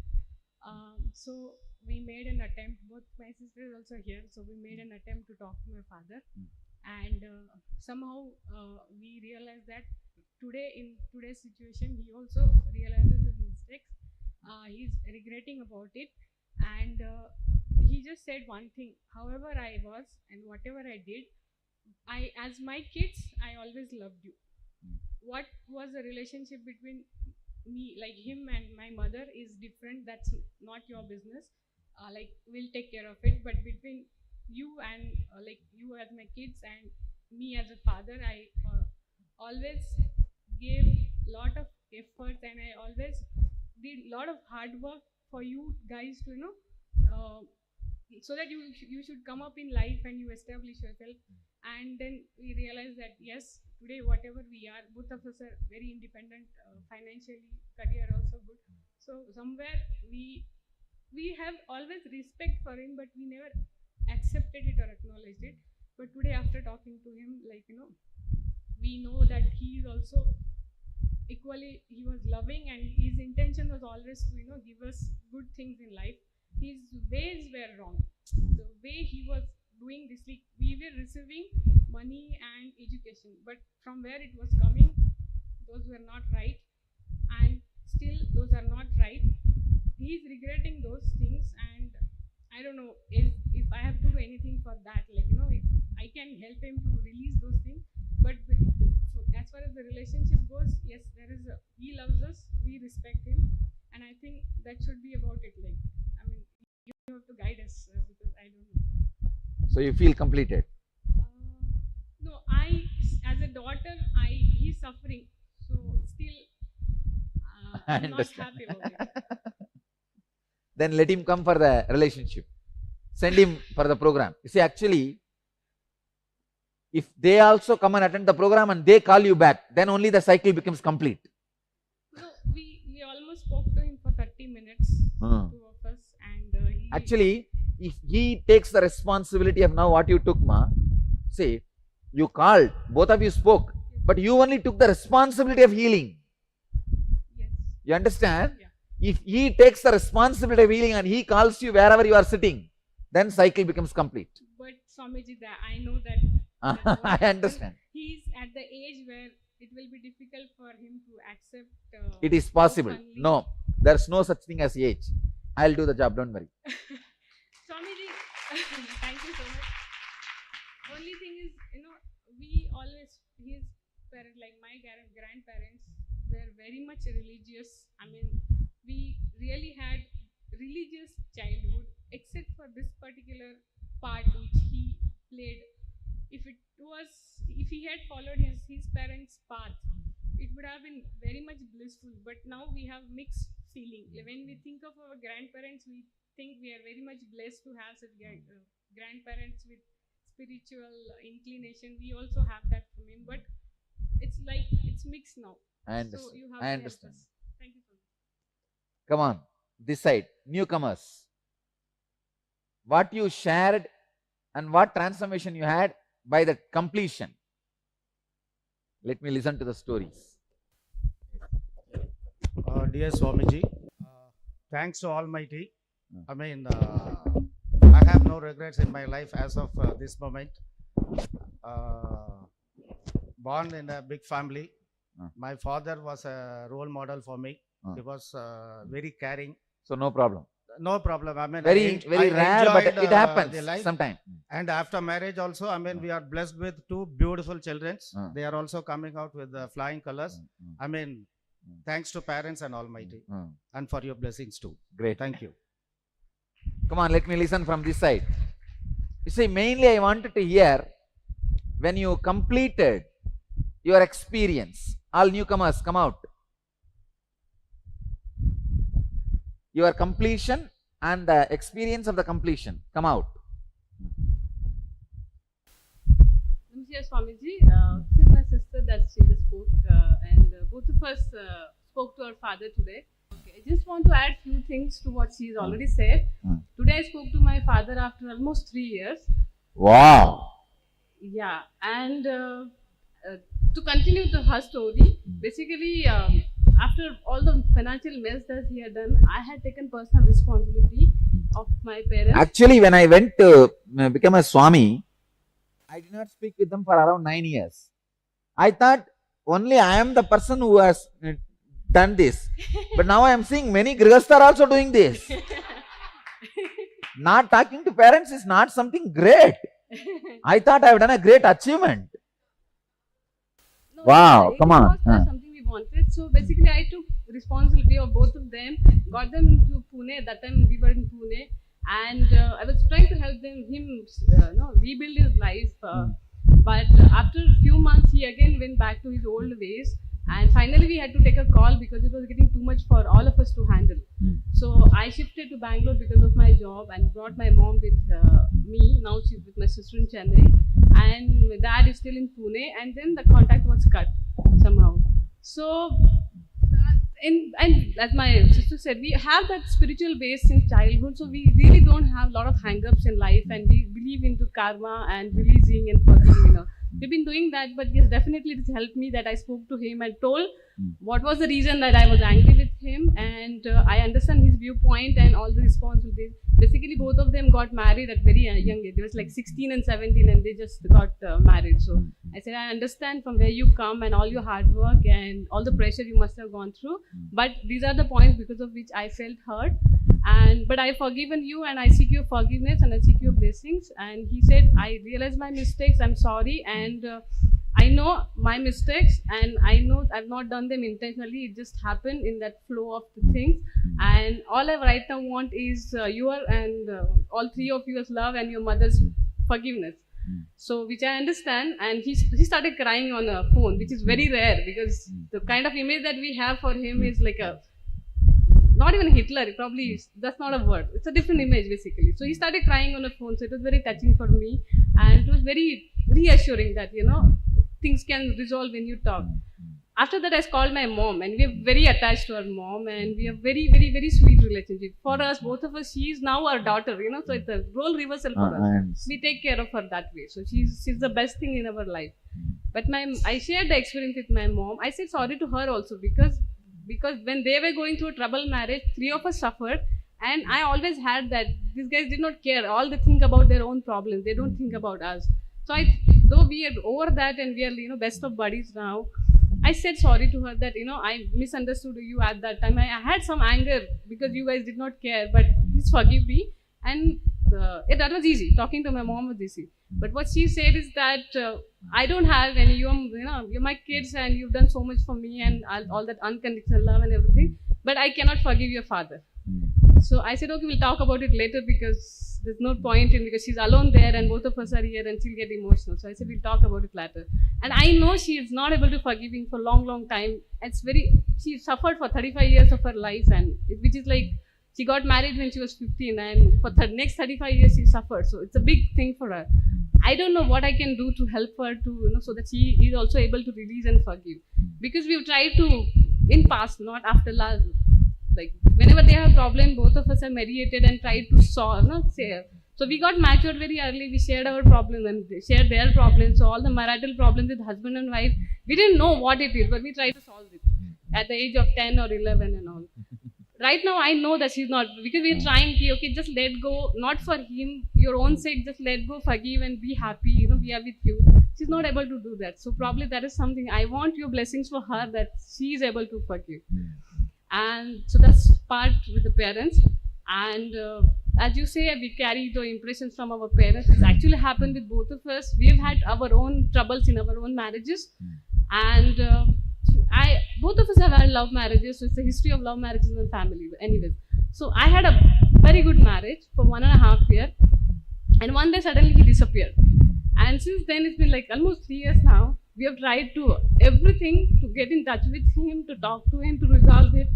We are not getting any response. And I personally want to complete this cycle. But with him, I don't know how can I do it because I don't know where he is. He doesn't take my calls. Now I don't even have his numbers. He never replies on emails.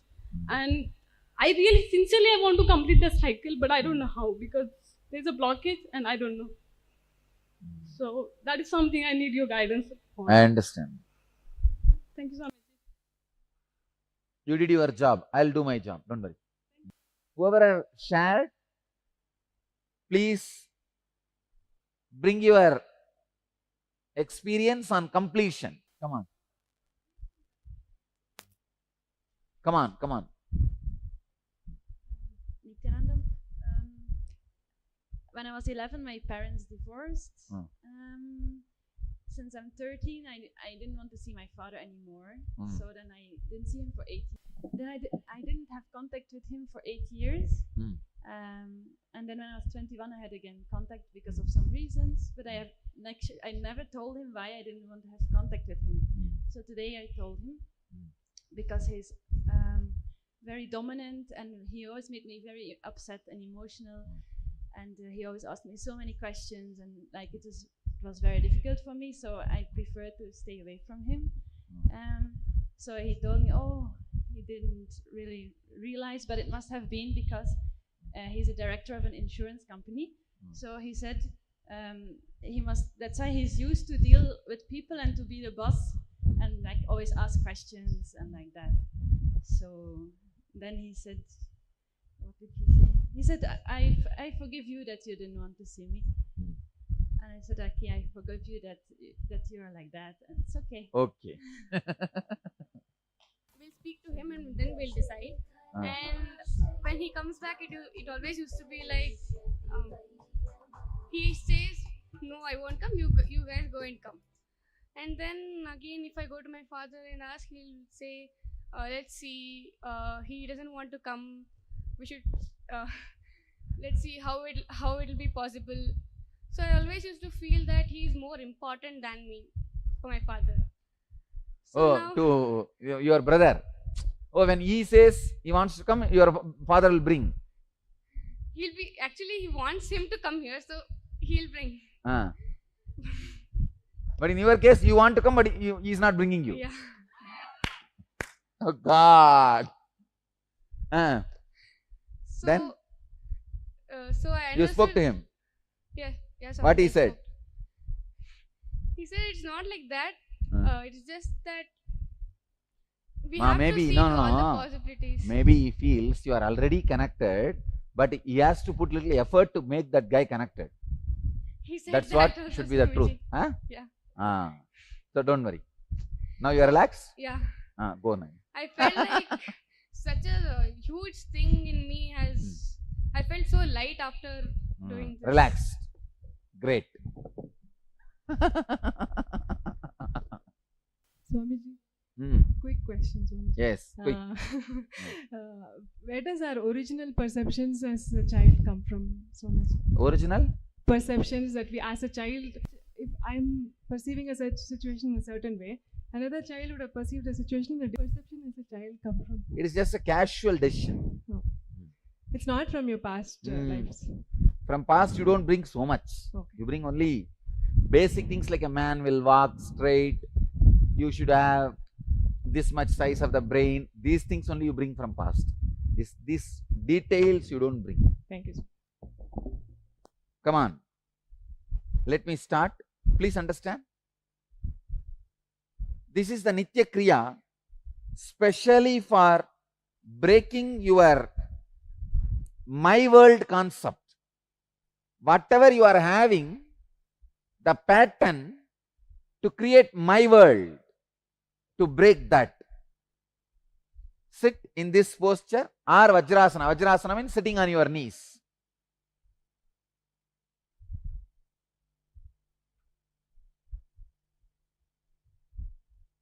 Uddiyana Bandha. First step, Uddiyana Bandha. It's like a warming up. Pull your bowels in and up and hold as long as you can. When you feel you can't hold anymore, then relax. Do this 21 times. You can sit in this posture or Vajrasana. Please be on the ground, not on the chairs. If you are pregnant or you think you are pregnant, don't do this Kriya. Others can do.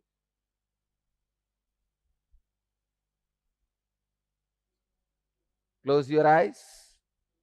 Pull your bowels above and below the navel, back and up, and hold as long as you can.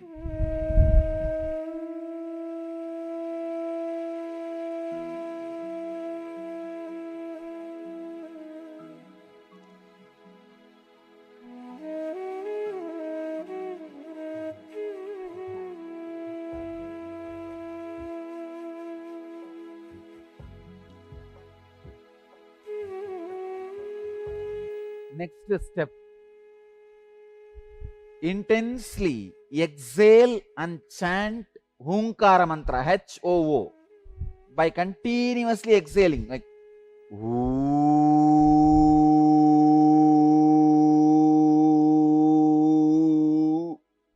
only through mouth. Go on exhaling. Empty your lungs, stomach, everything. When you are empty, give a break. Automatically your body will inhale. Then again exhale. Go on exhaling. Now you can tie your ribbons. You can close your eyes and tie the ribbons. And continue this exhaling. Go on and on and on. Tie the ribbon and go on intensely exhaling.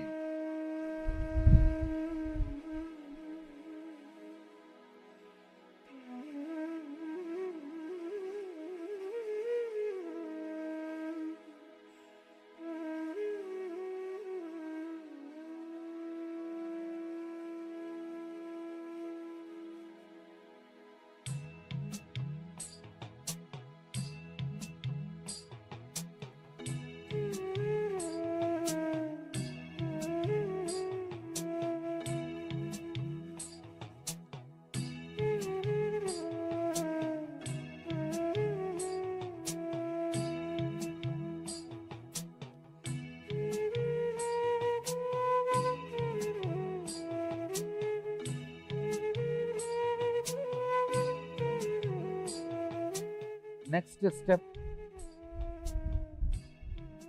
sit in a deep silence, attuning your inhaling and exhaling with the sound hum sum. Inhale with the sound hum. Exhale with the sound sum. Start on the hamsa mantra. Hum sum.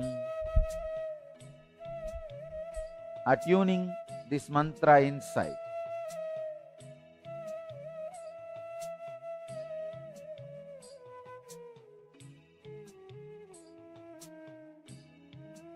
But your inhaling and exhaling has to happen only through Hamsa mantra. Hamsa.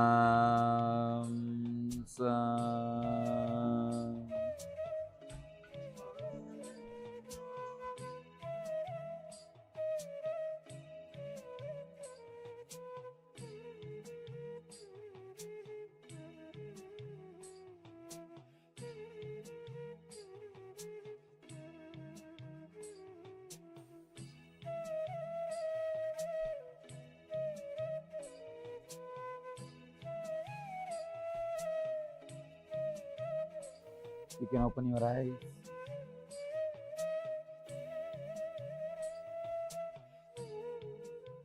Thank you.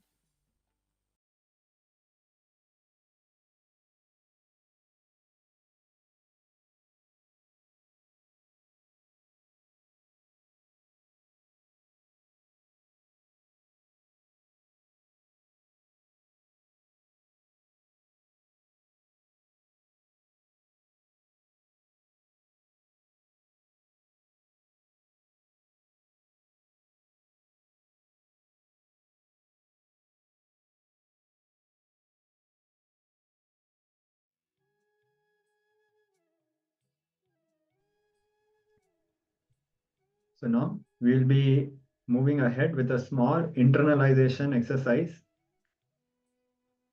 on completion with our mother. And there's also one more step, completion. So we'll go ahead with the first step. So describe the relationship you have with your mother. Go back in your early life and describe all the incidences when you started judging her, having incompletions with her. Now, this exercise is very important because once we start doing completion with our mother, suddenly we will see we'll experience completion in all our relationships. So all the participants who are working on completion with any member in their family or friends, whether it be their spouse or anybody for that matter, start with completion with mother. So go back in your life and describe all the incidences when you started judging your mother, having incompletions with her. Describe what actually happened, what she actually said or did, which will be the word, and how you experienced it. This will be your my word. So for an example, let's say you're a small child and your mother was doing some work, and just for a time being, she took you in your, she lifted you and kept you outside the house because she was doing something which needed you to be kept a little far away. But at that moment, you felt like mother doesn't love me, mother has completely rejected me, mother has completely abandoned me. So this is what you felt about that incident is your my word. And what actually happened, she just took you in her lap and kept you somewhere a little far away. So that is the word. But at the time, what you experienced is completely different. Now, as a matured adult, you might not feel like that. But whatever it is, however it happened, so write down the word and my word both. So we'll be projecting these steps and then we'll move on to the next steps. Let's do these steps first.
So now we'll be moving ahead with the next step.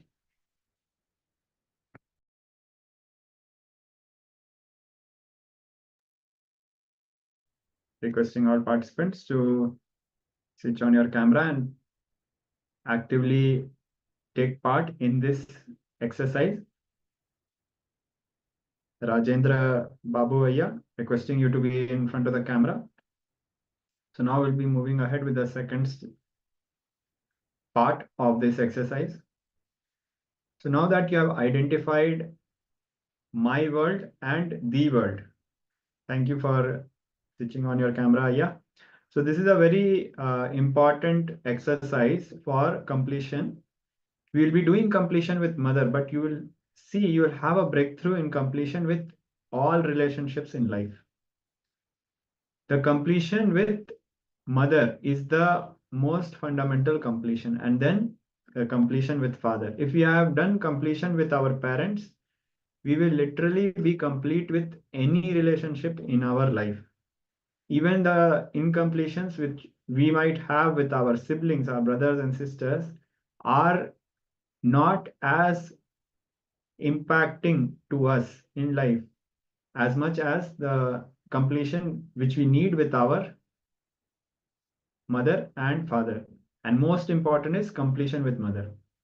So now that we have identified the incompletions, the world and the my world, invoke your mother in the mirror.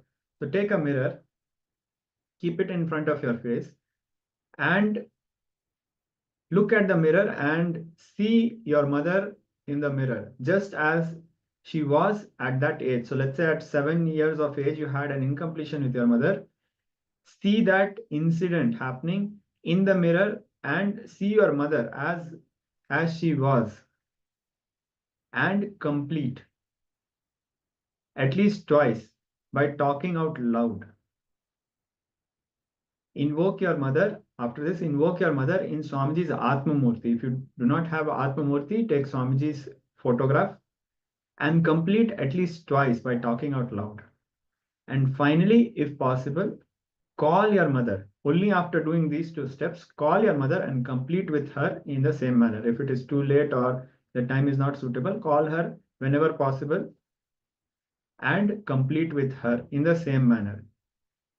So when you are completing, look in the mirror, invoke your mother in the mirror and tell, this is what happened in the world, but this is how I perceived it in my world. And complete. When you are going through that incidents, understand at that age,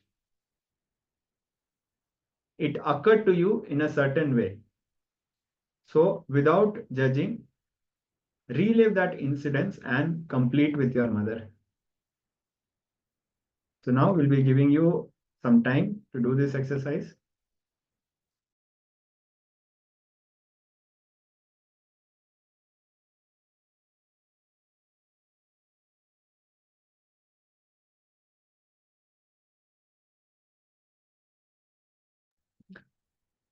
So let's do this exercise. This completion with mother exercise will help all of us to complete with all female relationships in our life. So now let's go move ahead.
So now we request all participants to settle down and kindly share all your doubts and experiences.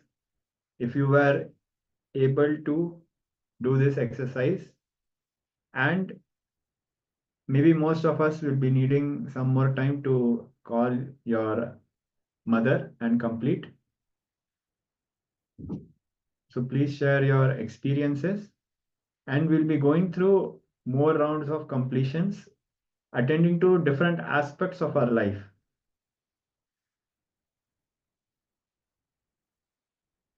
Yes, so we have more participants joining. We have Ma Nitya Agora Swarupini. Thank you for joining, Ma.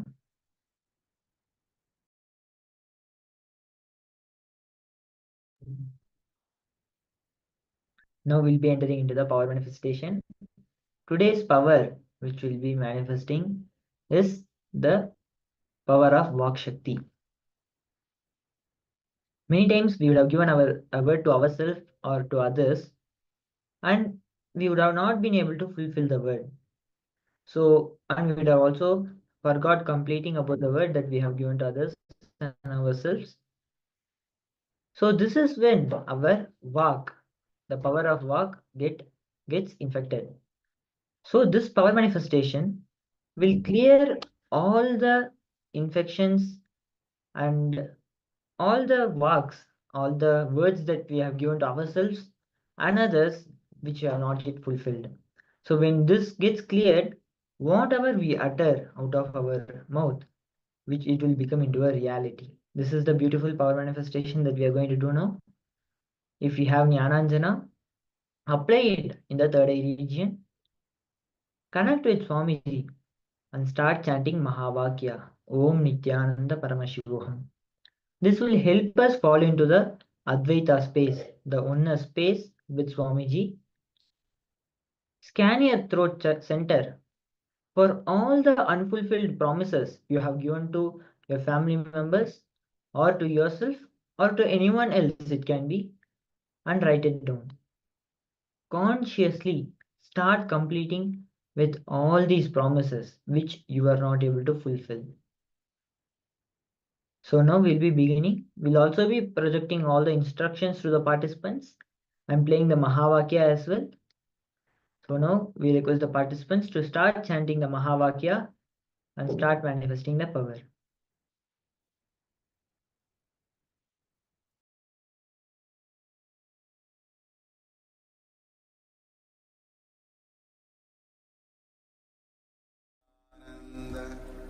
Paramashivoham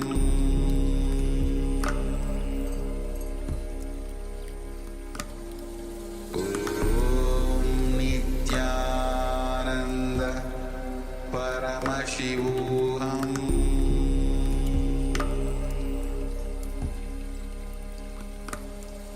Om Nityananda Paramashivoham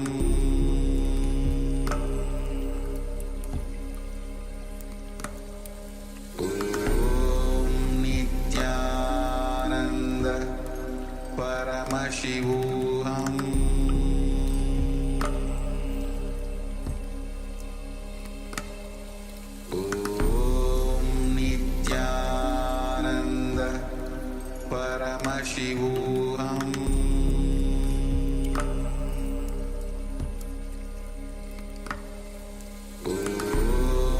Nityananda Paramashivoham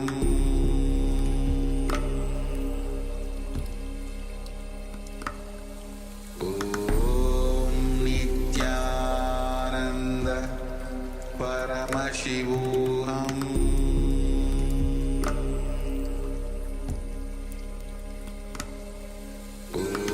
Om Nityananda Paramashivoham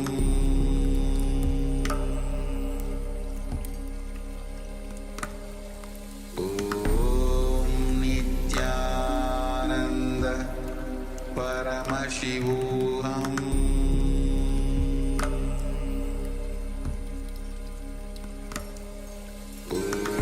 Om